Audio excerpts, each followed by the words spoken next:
Halo teman-teman semuanya, kembali lagi dengan saya Vicky Rido. Di video kali ini saya mau mereaction satu video yang cukup viral teman-teman, dimana ada satu orang khotib yang ketika dia berceramah itu dia ditinggal sama orang-orang yang datang di situ teman-teman ya. Dia ditinggal karena dia di situ bukan ya berceramah soal ya, Idul Fitri begitu, tapi dia di situ bicara soal kecurangan pilpres ya. Pasti lari semua yang datang gitu ya.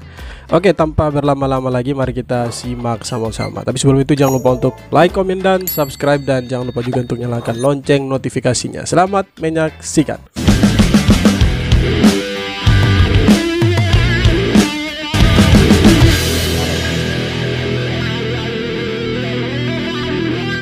Khotib sholat Aid bahas pilpres jamaah bubar.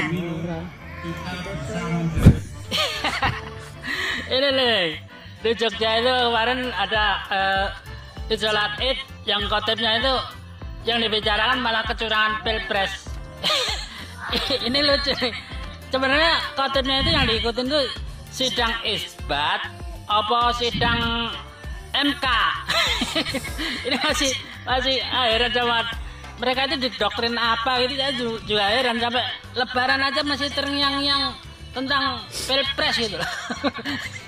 Tentang kekalahannya itu benar-benar mendarah daging, kekalahannya itu benar menyakitin hatinya.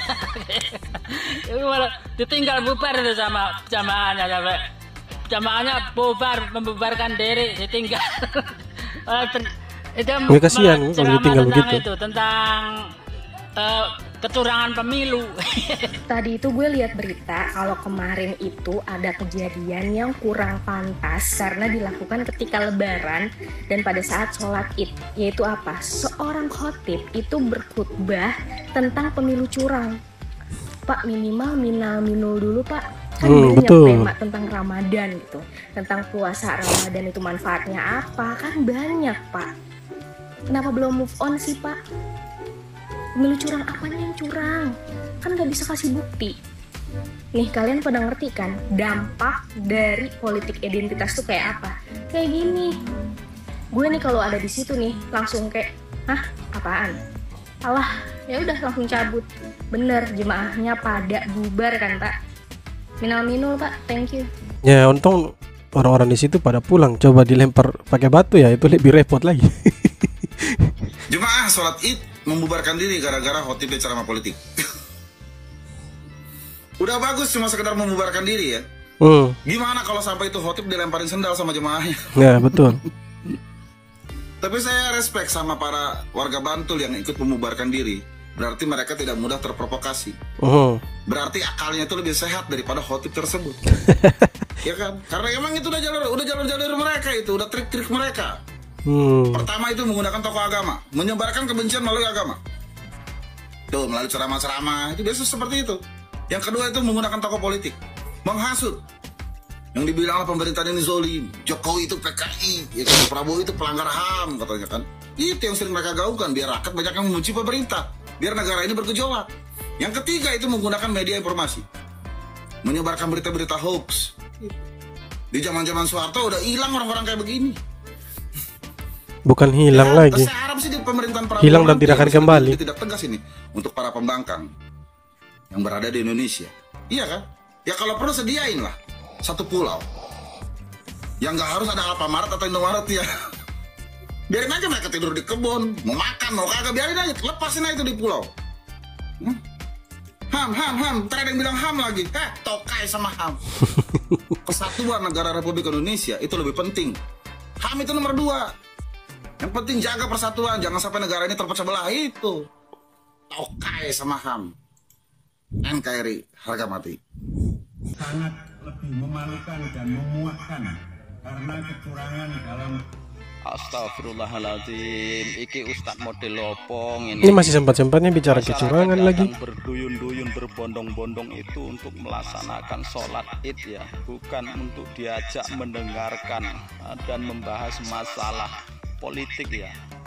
Buat Pak Ustadz, waraso sedikit saja ya, jangan memanfaatkan situasi di mana tempat berkumpulnya masyarakat beribadah. Di situ Anda melampiaskan apa ya, nafsu pribadi Anda karena Anda sudah kalah mendukung salah satu paslon ya.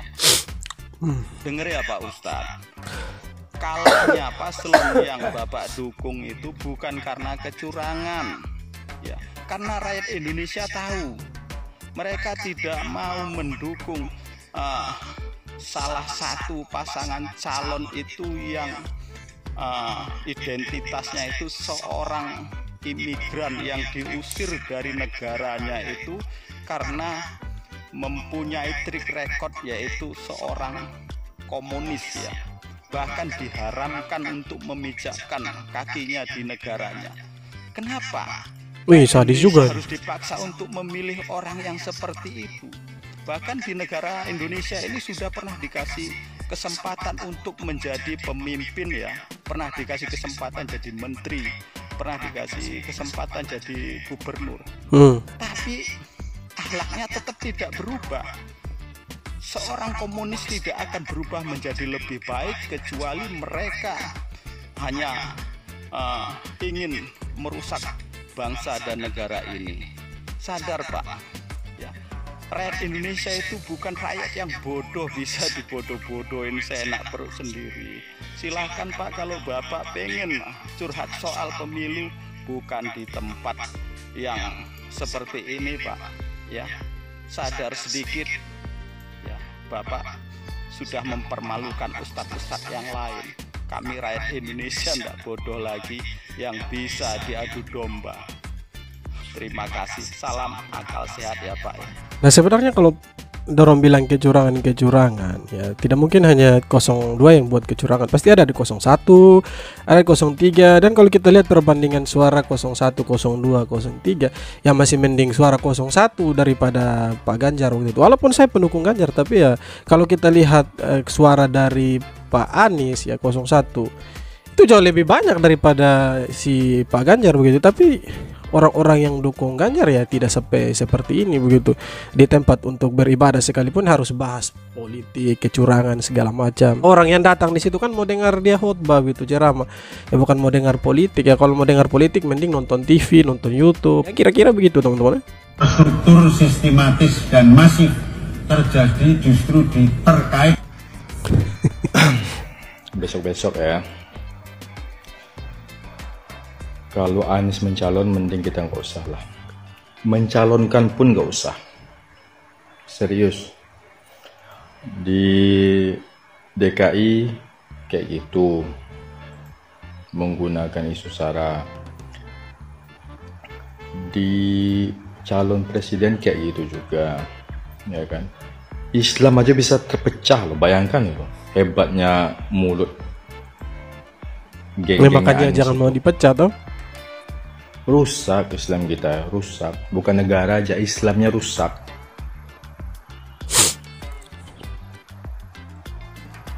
Udah nggak beres. Jadi satu-satunya cara jangan dicalonkan Aniesnya. Ya masa demo bawa orang cacat, ya kan, demo bawa orang cacat. Terus yang kemarin itu Lebaran, ya kan, Lebaran orang buta disuruh datang ke open house Jokowi, terus ngamuk-ngamuk pula nggak dilayan katanya. Terus sholat Id ceramahnya tentang Jokowi. Ya masalahnya kan partai politik juga mau cari untung, makanya orang calonkan Anies dengan Caimin waktu itu toh, mencari peruntungan. Siapa tahu Anies dan Caimin waktu itu lolos jadi presiden kan, dan mereka punya keuntungan juga para partai politik gitu ya. Tapi sayangnya mereka tidak lolos kan begitu. Oleh para pejabat negara menjadi sangat lebih memalukan dan memuakkan karena kecurangan dalam pemilu yang dinilai banyak pihak yang terburuk dalam sejarah Indonesia. Ironisnya, problematika pelanggaran pemilu yang sering disebut terjadi secara terstruktur ini yang si khotibnya ini lagi nih ceramah ini. Jadi justru terkait dengan perilaku Joko Widodo sebagai Presiden RI sebagaimana yang tersebar luas di media sosial dan surat kabar. Nah kan pulang semua nih. Ini pulang semua nih. Ya bubar. Bubar tuh.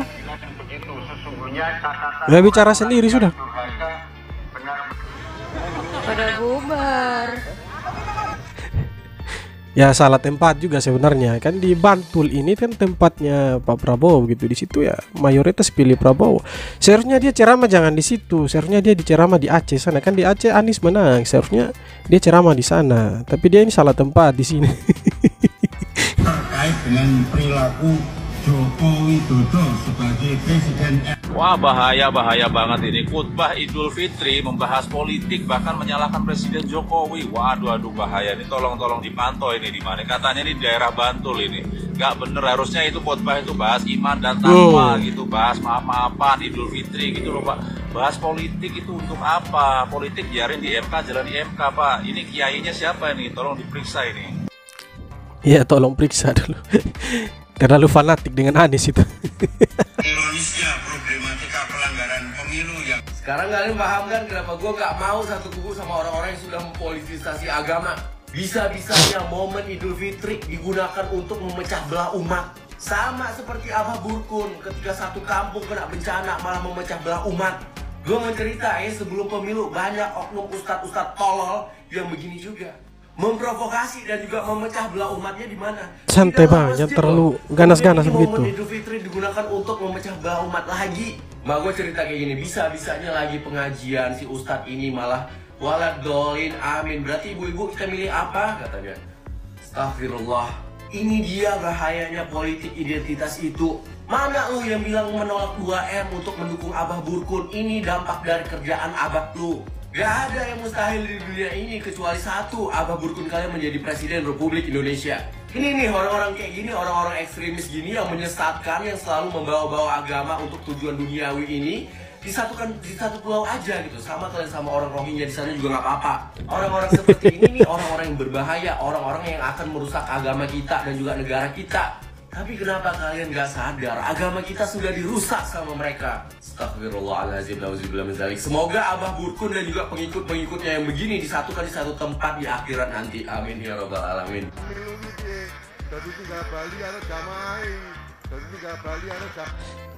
Oh, itu yang khotibnya brekele, provokasi, fitnah. Masih untung ya ditinggal bubar, nggak dilempari telur busuk sebusuk si penceramahnya. Makanya jangan ceramah politik. Apalagi yang datang tuh kayaknya mayoritas pendukung Prabowo semua itu.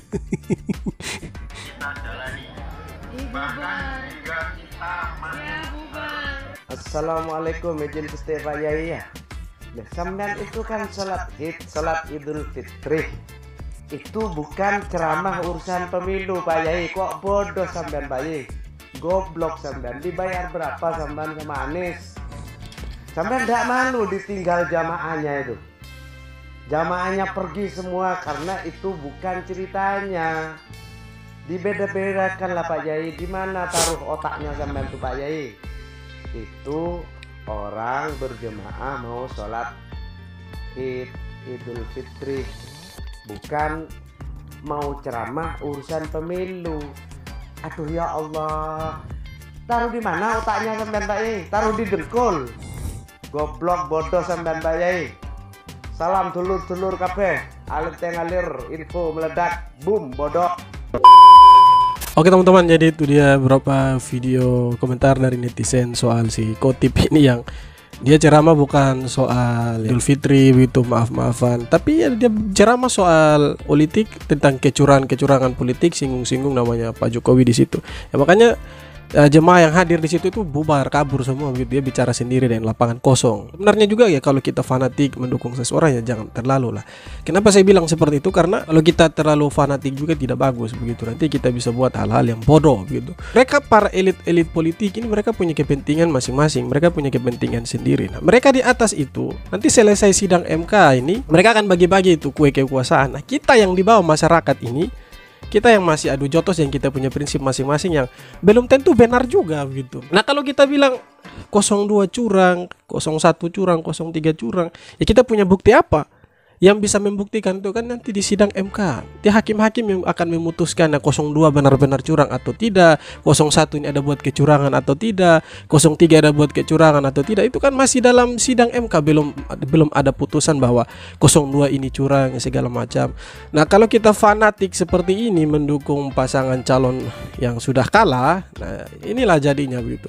Di acara-acara keagamaan seperti ini yang seharusnya di situ masyarakat datang, jemaah datang untuk dengar khotbah. Tapi ya akhirnya khotbahnya itu bukan lagi soal keagamaan, tetapi ya sudah soal politik ya. Makanya ditinggal sama orang-orang yang ada di situ gitu, jemaat-jemaat yang datang. Nah, kemudian salah tempat juga. Tempatnya ini ya tempat ya di mana Pak Prabowo itu menang. Seharusnya dia ceramah di Aceh begitu, di tempat-tempat yang Pak Anies itu menang. Nah, di sini dia ceramah di tempat yang Pak Prabowo menang, makanya ya ditinggal ya. Begitulah teman-teman ya, orang-orang yang punya fanatik tinggi begitu ya. Terserah begitu mau fanatik dengan seseorang, tidak masalah, tetapi ya jangan sampai kita membodoh-bodohi orang gitu, orang lain, apalagi kalau satu orang yang berbicara ya dia cukup berpengaruh, ya pasti ya akan terpengaruh juga orang yang mendengar dia berbicara begitu. Oke teman-teman, seperti apa tanggapan kalian? Silahkan tulis di kolom komentar. Terima kasih banyak buat kalian yang sudah nonton video ini sampai akhir. Jangan lupa untuk like, komen, dan subscribe. Kita jumpa lagi di video-video berikutnya. Hormat.